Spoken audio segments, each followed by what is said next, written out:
नाज़रीन, JKLH के खास चुनावी प्रोग्राम कुर्सी के दावेदार में आप सबका खैर मकदम है, स्वागत है। मैं हूं आपका मेज़बान समीर भट्ट।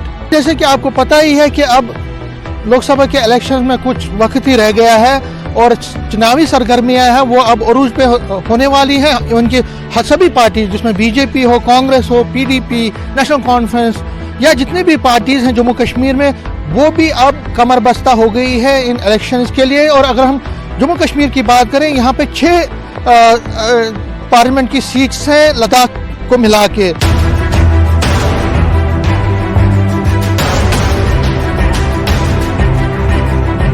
उधमपुर डोडा लोकसभा निर्वाचन क्षेत्र उत्तर भारत में जम्मू और कश्मीर के 5 लोकसभा संसदीय निर्वाचन क्षेत्रों में से एक है।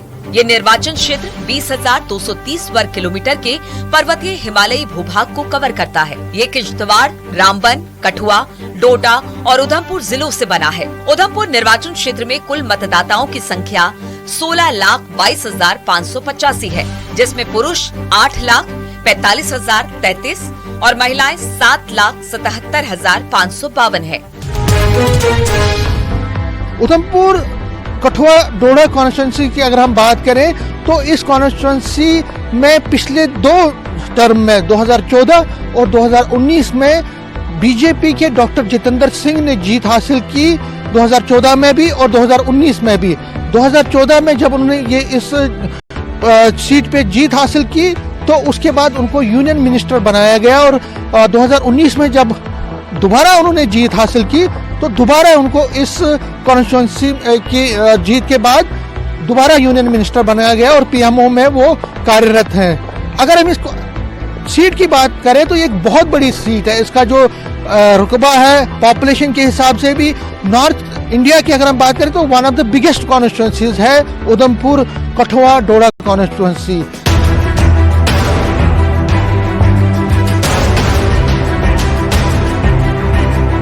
यूथ को मोदी जी पे बहुत भरोसा है। अगर बात की जाए लोकसभा चुनावों की, हम चाहते हैं कुछ ऐसी डेवलपमेंट हो जो पहले से बढ़कर हो।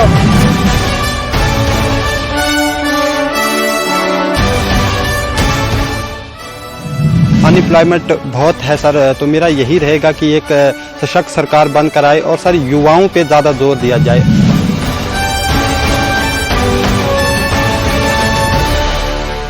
मैं चाहती हूँ कि एटलीस्ट लड़कियों को अवेयर करने के लिए प्रोग्राम पे इम्प्लीमेंट हो। हमारे JNK में एम्स खुला, IIM खुला, IIT खुला, ये बहुत बड़ी चीजें हैं। पिछले 10 साल की तर्ज पर अगले 5 साल भी ये जो विकास है ये जारी रहे और हम इसमें अपनी पूरी भागीदारी देने को तैयार हैं। जो भी आए वो वहाँ का रोल जो है वो अदा करें। मैं जिस भी कैंडिडेट को वोट डालूं वो वुमेन के लिए काम करें ताकि उनकी डेवलपमेंट हो सके। परिसीमन यानी कि डीलिमिटेशन के कारण जम्मू कश्मीर की लोकसभा सीटों में कई बदलाव हुए हैं। उधमपुर संसदीय सीट की बात करें तो इसमें पहले रियासी जिला भी शामिल था, लेकिन परिसीमन के बाद रियासी अब जम्मू लोकसभा क्षेत्र का हिस्सा है। कुल मिला के अगर हम इस सीट के बारे में बात करें तो एक बड़ी इंपॉर्टेंट सीट है और इसमें एक चीज और जो बड़ी इंटरेस्टिंग है कि यहाँ से जो भी जीते हैं, जितने भी कैंडिडेट्स अब जीते हैं, मैक्सिमम लोगों ने यूनियन मिनिस्ट्री में जगह पा ली है। जितेंद्र सिंह भी अब तीसरी बार अपनी किस्मत आजमा रहे हैं इसमें। बीजेपी ने उनको अनाउंस तो कर दिया है लेकिन इंडिया ब्लॉक ने अभी अनाउंसमेंट नहीं की है। ऐसा लग रहा है कि हो सकता है कि चौधरी लाल सिंह या किसी और को कांग्रेस की तरफ से, क्योंकि कांग्रेस का ही कैंडिडेट यहाँ से उठेगा जिसको नेशनल कॉन्फ्रेंस और PDP फिर सपोर्ट करेगी। उधमपुर लोकसभा सीट की स्थापना 1957 में हुई थी और कांग्रेस के इंद्रजीत मल्होत्रा इस सीट से जीते थे। इंद्रजीत मल्होत्रा 1967 तक यहाँ से सांसद रहे। 1967 से लेकर 1980 तक ये सीट जम्मू कश्मीर के पूर्व युवराज करण सिंह के पास थी। उधमपुर जम्मू कश्मीर की एक अहम लोकसभा सीट है। राज्य की बाकी लोकसभा सीटों की तुलना में इस निर्वाचन क्षेत्र का चुनावी पैटर्न अनोखा है। जम्मू कश्मीर के अन्य क्षेत्रों के विपरीत उधमपुर में एक भी क्षेत्रीय राजनीतिक दल चुनाव जीतने में कामयाब नहीं हुए हैं और केवल 2 प्रमुख राष्ट्रीय राजनीतिक दल कांग्रेस और बीजेपी ही सफल रहे हैं।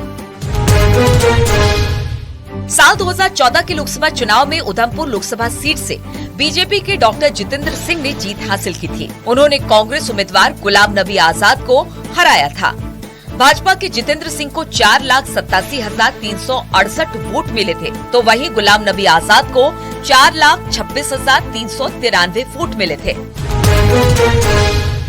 2019 में उधमपुर संसदीय क्षेत्र में कुल 16,85,816 मतदाता थे। कुल वैध वोटों की संख्या 11,80,123 थी। इस सीट से भारतीय जनता पार्टी के उम्मीदवार डॉक्टर जितेंद्र सिंह जीते और सांसद बने। उन्हें कुल 7,24,311 वोट मिले और उन्हें 61.24% वोट शेयर मिला। भारतीय राष्ट्रीय कांग्रेस के उम्मीदवार विक्रमादित्य सिंह 31.04% के साथ कुल 3,67,059 वोट प्राप्त कर दूसरे स्थान पर रहे। वो 3,57,252 वोटों से हार गए। इस निर्वाचन क्षेत्र में 18 विधानसभा क्षेत्र शामिल है। इस सीट पर 10 बार कांग्रेस के उम्मीदवारों ने जीत हासिल की है, जबकि 5 बार बीजेपी के उम्मीदवारों ने जीत हासिल की है। नहीं, देखिए, जैसे IIT है, IIM वगैरह है, जैसे पहले बच्चों को बहुत बाहर जाना पड़ता था, दूर जाना पड़ता था। ये बड़ी खुशी की बात है कि हमें ये सारी चीज़ें इधर मिल रही है, जो कि हमें बाहर जाना पड़ता था। तो ये चीज़ें हमें यहाँ पे ही मिलेंगी, तो इससे बढ़िया और क्या चाहिए। अभी एम्स भी बन गए हैं, उनका भी उद्घाटन किया, जैसे ट्रेन का उद्घाटन किया, तो ट्रेन भी तो मैं भी शायद इसी साल कटरा से संगलदान तक भी कनेक्ट हो जाएगी ट्रेन। डेवलपमेंट की तो काफी ज्यादा जरूरत है। जो डेवलपमेंट अब पीछे नहीं हुई है, वो चाहते हैं कि अब इस आने वाली इलेक्शंस में जो भी इलेक्शन कैंडिडेट खड़े होंगे, वो हम चाहेंगे, उनसे यही उम्मीद करेंगे कि अपने देश की तरफ देखें और जो भी उनका कर्तव्य है उनको बड़ी ही बखूबी से निभाएं। वो जम्मू कश्मीर के अंदर जो लोकसभा चुनाव हैं, एक ऐसे लोगों को जनता जो है वो वोट कास्ट करे कि जो यूथ के लिए भी सोचे, महिलाओं के लिए भी सोचे, और जिस तरीके से नई नई पॉलिसीज जो है वो आज अब देहाती इलाकों में भी चल रही हैं और अर्बन एरियाज़ के अंदर भी चल रही हैं। मैं चाहती हूँ कि मैं जिस भी कैंडिडेट को वोट डालूँ वो वुमेन के लिए बहुत काम करें ताकि उनकी डेवलपमेंट हो सके। जैसे हम देखते हैं कि बहुत सारे गाँव में वुमेन आगे नहीं बढ़ पाती, क्योंकि बहुत सारी चीज़ें हैं, जैसे सोर्स ऑफ इनकम है या फिर कुछ और भी इश्यूज़ है, सिक्योरिटी के पॉइंट ऑफ व्यू से भी आप देख सकते हैं। तो मैं चाहती हूँ कि उनको अच्छी तरह से हर चीज़ प्रोवाइड की जाए, छोटे छोटे इंस्टीट्यूट खोले जाएं ताकि उनको पढ़ाया जा सके। जैसे कि हमारे लोकसभा इलेक्शंस बिल्कुल पास हैं, आने वाले हैं, और जैसे पिछले बार के भी हमारे जो लोकसभा के हमारे MP यहाँ के रहे हैं डॉक्टर जितेंद्र सिंह जी, उन्होंने आपको पता है पिछले कार्यकाल में भी और उसके पिछले कार्यकाल में भी कुछ ऐसे कार्य करे हैं जो हमारे जम्मू कश्मीर में सोच भी नहीं सकते थे कि इतनी जल्दी इतनी अच्छे तरीके से हो पाएंगे। जैसे आपको पता है यहाँ पे हमारे J&K में एम्स खुला, IIM खुला, IIT खुला, ये बहुत बड़ी चीज़ें हैं। लोकसभा के चुनाव हैं वो होने जा रहे हैं, और जिस प्रकार से पिछले 2014 में और 2019 में उधमपुर लोकसभा सीट से भारतीय जनता पार्टी विजयी होकर केंद्र में गई थी, उसी प्रकार ये तीसरी बार भी डॉक्टर जितेंद्र सिंह जी को, जो पिछले 2 बार यहाँ से जीत कर गए हैं, तीसरी बार भी उन्हें यहाँ पर चुनाव लड़ने का मौका जो है भारतीय जनता पार्टी द्वारा दिया गया है। देश के भविष्य में युवाओं की एक बहुत अहम भूमिका है। इसी तरह चुनाव में भी युवाओं के विचारों और वोट का बहुत महत्व है। उधमपुर लोकसभा क्षेत्र के युवाओं की भी अपने सांसद से कई उम्मीदें हैं। उधमपुर संसदीय क्षेत्र के युवाओं के शिक्षा की गुणवत्ता, शिक्षकों की कमी, रोजगार की समस्या आदि मुख्य मुद्दे हैं। उधमपुर लोकसभा क्षेत्र के युवाओं को कैसा सांसद चाहिए और क्या है उनकी समस्याएं, आइए जानते हैं उन्हीं से। सर, मैं एक चीज़ कहना चाहूँगा, मैं डिस्ट्रिक्ट किश्तवाड़ के सब डिवीज़न पार्डर का एक युवा हूँ, और एक युवा होने के नाते जिन समस्याओं से मेरा पार्डर जूझ रहा, केवल मैं उसी पर बात करूँगा। हालांकि समस्याएं बहुत हैं सर, लेकिन एक युवा होने के नाते मैं सबसे पहले प्राथमिकता शिक्षा को देना चाहूँगा। और शिक्षा को लेकर सर मेरे पार्डर का कुछ हद तक मैं अगर बताऊँ तो ठीक नहीं है, क्योंकि मैं इस चीज़ को आपके सामने सर क्लियर करना चाहूँगा कि रूसा के अंडर 2017-18 में हमारे पार्डर सब डिवीज़न में कॉलेज खोला गया, और जब कॉलेज खुला तो हम बहुत खुश थे कि एक बार फिर हायर एजुकेशन जो है वो हमारे बच्चों को हायर एजुकेशन की जो स्कीमें हैं जो वहाँ लागू हुई थी और हमको लगता था कि हमारा पार्डर जो है वो विकसित होगा, आगे बढ़ेगा। लेकिन सर बड़े दुख के साथ कहना पड़ता है कि वहाँ बड़े मुश्किल से 8 सब्जेक्ट जो चलाया गया है, उसमें से भी 2-3 सब्जेक्ट जो हैं उनके परमानेंट प्रोफेसर हमारे पास हैं और दूसरे शेष जो सब्जेक्ट हमारे पास बचते हैं उनके हमारे पास प्रोफेसर भी नहीं है। मुझे लगता है कि ऐसे बहुत सारे कॉलेजेस हैं, स्कूल्स हैं जिनमें स्टाफ की कमी है। तो एक युवा होने के नाते मैं जो भी मेरा अपकमिंग जिसको मैं वोट दूंगा, अपने नेता को जिसको मैं चुनूंगा अपने बेहतर भविष्य के लिए, एक युवा होने के नाते मुझे अपने भविष्य को जो है उज्जवल करना है, न केवल अपने बल्कि जो मेरे साथी हैं उनका भी भविष्य जो है उज्जवल होना चाहिए।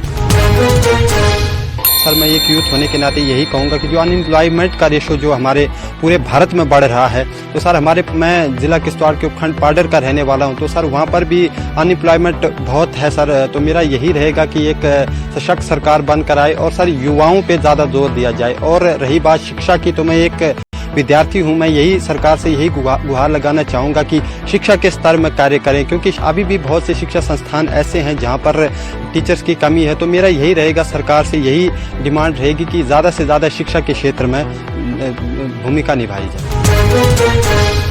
मैं एक गांव की रहने वाली हूँ। जहाँ तक मैं 12th स्कूल में पढ़ी हूँ, वहाँ आज भी इतनी बच्चों को सफ़र करना पड़ता है। वहाँ पे लेक्चर्स नहीं हैं, बच्चों को इतनी ट्यूशन्स महंगी और दूर कोई 2 घंटे गाड़ी पे आना पड़ता है और ट्यूशन्स लेनी पड़ती हैं। और आज तक वहाँ कोई 4-5 साल हो गए, अभी तक कंट्रेक्चुअल भी वहाँ पे लेक्चर नहीं जाते। टीचर ही 11th 12th वालों को पढ़ाती हैं और बच्चे बहुत ही सफ़र करते हैं। पहले तो वहाँ ये था कि लड़कियों को कम पढ़ाया जाता था, पर अब फिर से जागरूकता आई है, लड़कियों को आगे भेज रही हैं पढ़ने के लिए। पर मैं चाहती हूँ कि उसे ज़्यादा से ज़्यादा वो मतलब कि शिक्षा उनको प्रोवाइड की जाए। और वहाँ पे अगर अच्छा स्टाफ होगा तो घर वाले दूर इसलिए नहीं भेज पाते लड़कियों को, क्योंकि वो असुरक्षा फील करते हैं। सबसे पहले हमारे वहाँ कॉलेज में जो है कॉन्ट्रैक्चुअल बेस पे हैं, ठीक है, परमानेंट कोई नहीं है यहाँ पे सर, ये प्रोफेसर। तो सर मेरी यही सरकार से गुहार रहेंगी, जैसे यहाँ पे हमारे हाई सेकेंडरी बनी है द्रुडू में सर, तो वहाँ पे हमारे पास अभी उसका अच्छे से स्कूल का निर्माण नहीं हुआ है, ठीक है। तो वहाँ पे अभी सर जैसे हमने गाड़ी में जाना होता है सर, हम ठीक है सिटी में जाते हैं हम पढ़ने, तो हम लड़कियों को नहीं भेज सकते हैं सर, क्योंकि आपको पता है कि गांव में से जाते हैं हम तो उसमें मेट्रो में कितना रश होता है सर, तो लड़कियों को कहाँ भेज सकते हैं ऐसे में। लड़के तो चलो फिर भी कुछ कर देते हैं। इतना प्रॉब्लम है, अगर नौकरी नहीं मिलती है बच्चों को कितनी परेशानी है? सर परेशानी तो फिर बहुत ज़्यादा है, क्योंकि अगर जिसके पास नौकरी नहीं है तो फिर सर आज के टाइम में कमाने के लिए भी कुछ नहीं है सर मुझे लगता है कि सारी जितनी समस्याएं समाज में पैदा होती हैं, कहीं ना कहीं उसके पीछे जो शिक्षा है वो उसका सही ना मिल पाना है। अगर मैं समझता हूं कि सर कॉलेज में अगर आपको स्कूल में सही से शिक्षा मिलती है, अगर एक शिक्षित व्यक्ति समाज में जाएगा तो उसके पास जॉब की बहुत सारी अपॉर्चुनिटीज़ होती हैं। अगर गवर्नमेंट सरकारी जॉब की जहाँ हम बात करते हैं मिली तो ठीक है, क्योंकि सबको नौकरी मिलना ये भी असंभव है, ये भी एक कड़वा सत्य है। लेकिन सर अगर पढ़ा लिखा व्यक्ति है तो वो जैसे बिजनेस कर सकता है, क्योंकि उसको चीज़ों का नॉलेज होता है। इसके अलावा सर वो ट्यूशन पढ़ा सकता है, चाहे वो हायर एजुकेशन में हो, और दूसरे वहाँ से वो जो पैसा है वो रिसीव कर सकता है। विशेष चुनावी प्रोग्राम कुर्सी के दावेदार अभी जारी है। एक छोटा सा ब्रेक लेंगे और ब्रेक के बाद दोबारा आपके पास पेश होंगे।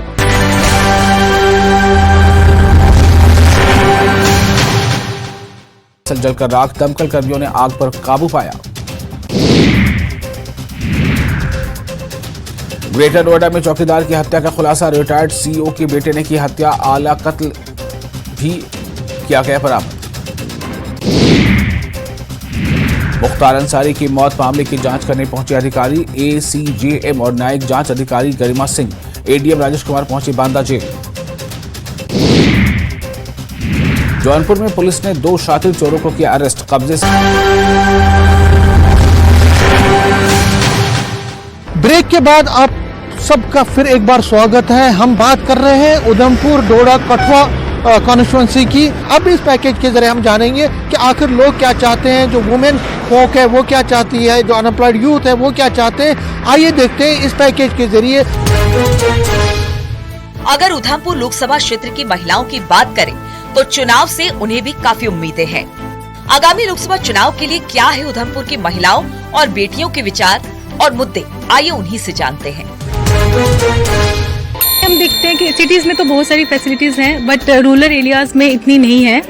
वुमेन जैसे कुछ वो काम भी करना चाहती हैं तो वो घर से दूर नहीं जाती, ताकि उनको ट्रैवल करना पड़ता है या कुछ भी आप उनका रीज़न लगा सकते हो। तो जैसे कि हर चीज़ उनके नियर बाय हो, कुछ भी, चाहे इंस्टीट्यूट है, चाहे स्कूल है, चाहे कुछ भी, हम उनके लिए छोटे मोटे उनको जो काम करने हैं उसके लिए। मैं तो चाहती हूँ कि जैसे मैं बहुत मतलब तहसील बसोली से हूँ, वहाँ पे तो इतने सारे गांव, ऐसे ऐसे गांव हैं जिनमें मतलब पता ही नहीं कुछ लोगों को, है ना, पढ़े लिखे इतने ज़्यादा अवेयरनेस है ही नहीं लोगों को चीज़ों की। तो वहाँ की, हाँ बिल्कुल, तो जैसे कि मैं वहाँ से जब निकली तो मेरे मम्मी पापा को इतना, मतलब मेरी मम्मा को तो इतना पता, उनको समझाना पड़ता हर एक चीज़ की, ये है वहाँ पे पढ़ना है, जाके ऐसे रहना, रहने का हर चीज़ का फिक्र होता है उनको, है ना। एजुकेशन की बात करें तो इतनी दूर आना पड़ता है, वहाँ से हमें जम्मू में आना पड़ता है या किसी अदर कॉलेज में जाएं, कहीं भी जाएं। अगर पढ़ी लिखी औरत है तो वो बताएगी आगे, लड़कियों को बताएगी या उनकी जितनी भी माताएं हैं उनको बताएगी, तो वो एक अवेयरनेस होगी, तो इतनी दिक्कत नहीं आएगी उसके बाद। एक बात ये है कि मतलब वहाँ जो वुमेन है वो भी उतनी एजुकेटेड नहीं है, जिसकी वजह से लड़कियों को बाहर तो भेजते ही नहीं है। एक सवाल यही होता है कि नहीं, बाहर किसके साथ भेजेंगे, अकेली लड़की क्या करेगी, कहाँ बैठेगी, कैसे पढ़ेगी, ये इशू रहता है। तो मैं चाहती हूँ कि एटलीस्ट लड़कियों को अवेयर करने के लिए प्रोग्राम्स वहाँ पे इम्प्लीमेंट हो, और औरतों को इस बात का पता ही नहीं है, जो स्कीम्स लड़कियों के लिए निकलती हैं, जैसे लाडली बेटी स्कीम है, मैक्सिमम लड़कियों को पता ही नहीं है कि ये क्या स्कीम है, मतलब इसके रिलेट अंडर क्या होता है। अब चाहते हैं कि उनकी अवेयरनेस उनको मिले। जी, प्रोग्राम इम्प्लीमेंट करवाएं जिनसे लोग अवेयर हों, जिनसे लड़कियों को अपॉर्चुनिटी मिले, वो बाहर पढ़ें अच्छे से। आप जब वोट डालने के जाओगे तो क्या चाहते हो, जो कैंडिडेट आपका है वो किस तरह से इनके मसले और मसाइल को हल? लड़कियों को free education, like right to education, ये होना ही चाहिए।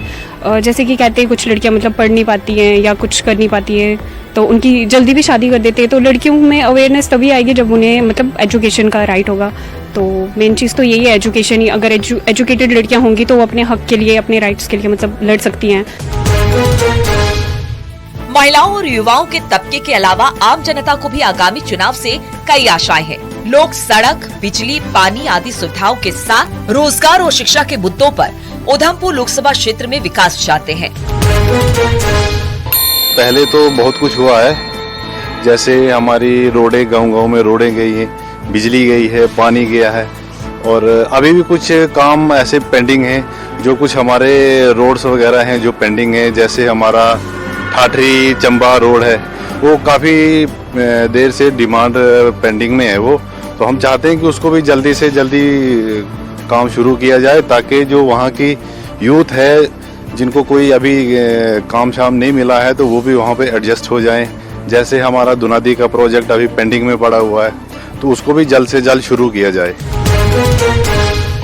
फर्स्टली ये कि अनएम्प्लॉयमेंट बहुत है यहाँ पे, बेरोजगारी बहुत है। कहीं ना कहीं युवा जो है वो बेरोजगारी की वजह से पीछे हो रहे हैं, उनको जॉब्स नहीं मिल रही हैं। बहुत ज़्यादा क्वालिफिकेशन उनकी है, लेकिन कहीं ना कहीं ऐसा हो रहा है कि उस क्वालिफिकेशन का भी उनको कोई फायदा नहीं हो रहा। तो सरकार से ये मांग है कि जो भी युवा पढ़े लिखे हैं, चाहे वो 12th तक उन्होंने करी है, उनको अच्छे से अच्छी जॉब मिलनी चाहिए, जिससे जो युवा घर पे बैठे हुए हैं वो जाके तरक्की की ओर बढ़ सकें।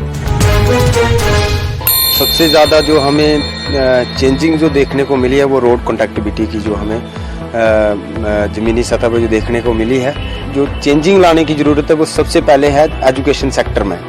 तो एजुकेशन सेक्टर में न्यू जो रिक्रूटमेंट है उसकी पॉलिसी चलाई जाए, और हेल्थ सेक्टर है हमारा, उसके भी अगर आप जाओगे तो खस्ता हालत है, उसके ऊपर अगर ध्यान दिया जाए और यूथ को कुछ नया आगे हमें एक अच्छा आश्वासन यूथ को देते हैं, तो मैं भी कि यूथ उनके साथ फिर से खड़ा हूँ।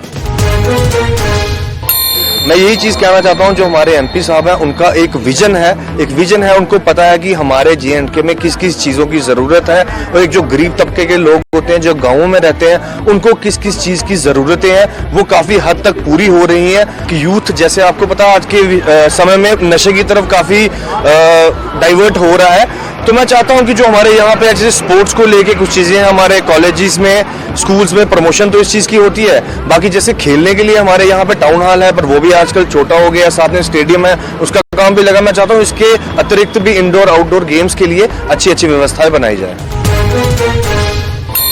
उधमपुर डोडा लोकसभा क्षेत्र की जनता आगामी चुनाव से चुने जाने वाले अपने सांसद से पर्यटन क्षेत्र में भी विकास की योजनाएं चाहते हैं।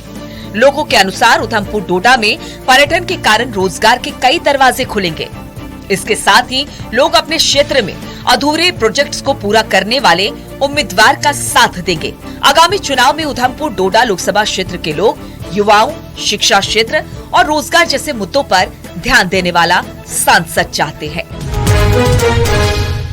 पार्लियामेंट में इलेक्शन हो रहे हैं, तो मेरी तो यही गुजारिश है, जो भी हमारा नुमाइंदा यहाँ से चुन के आए, तो खास करके हमारे भदरवा में जो टूरिज्म का काफी पोटेंशियल है, तो इनको डेवलप किया जाए, ताकि यहाँ पे जो यूथ है बेकार है, अगर यहाँ पे टूरिज्म बढ़ेगा तो यहाँ का यूथ एंगेज होगा। और हमारा गंडोला प्रोजेक्ट है भदरवा में जो अभी सैंक्शन हुआ है, तो उसमें भी जल्दी काम होना चाहिए।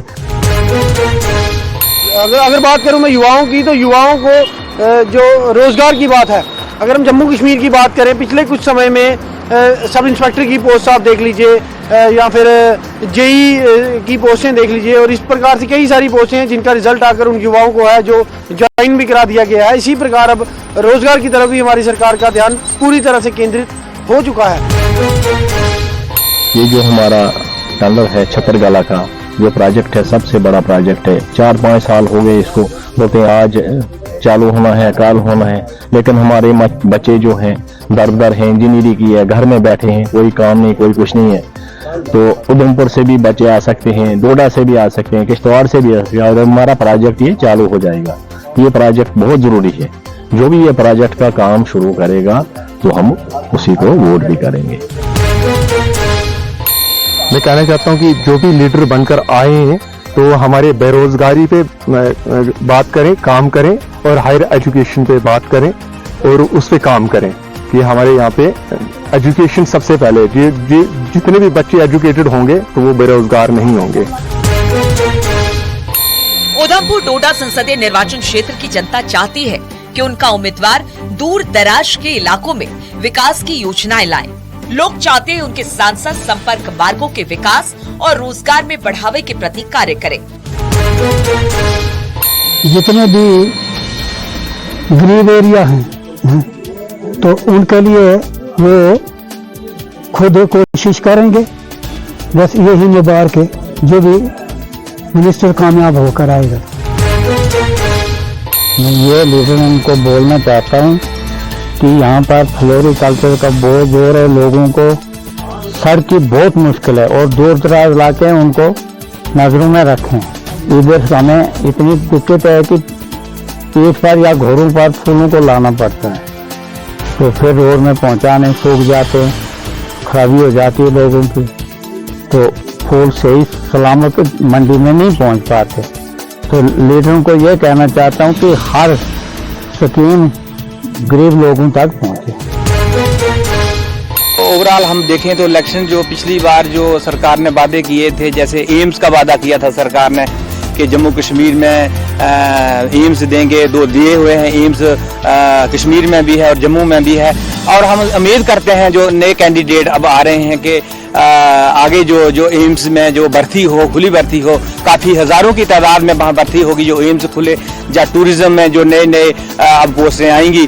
तो हम ये ज़्यादा जोर ये चाहेंगे कि देंगे कि जो हमारा ये जो बेरोज़गार जो PhD की हुई है, या इंजीनियर हैं, जो डॉक्टर्स हैं, या दूसरे जो बेरोज़गार लोग हैं, उनको हम उम्मीद करेंगे सरकार से, वज़ीर आज़म मोदी साहब से, उसमें हमारे नौजवानों को जो रोज़गार मिलना चाहिए, और किसानों को जो सब्सिडी मिल रही है उसको बढ़ाया जाए, और किसान जो जिनके उनके अकाउंट में जो पैसा आता है वो एक और बहुत अच्छी बात है।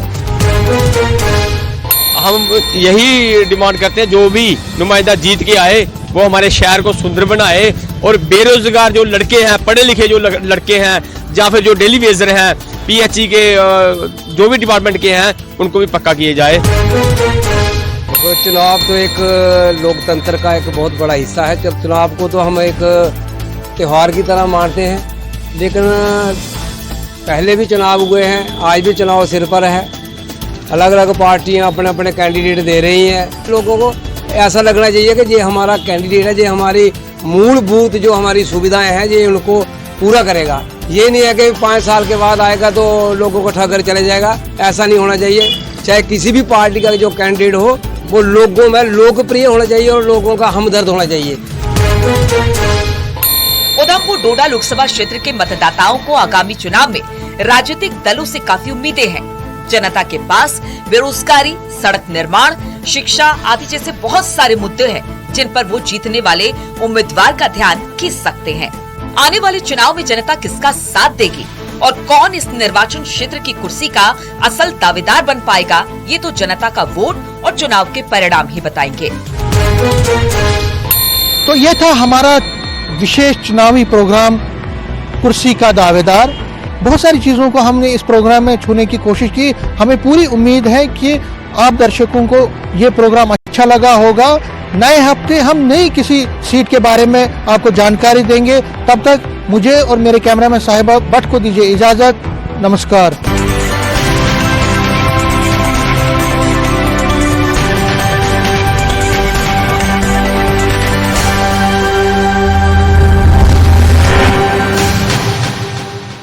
कारतूस बराबर।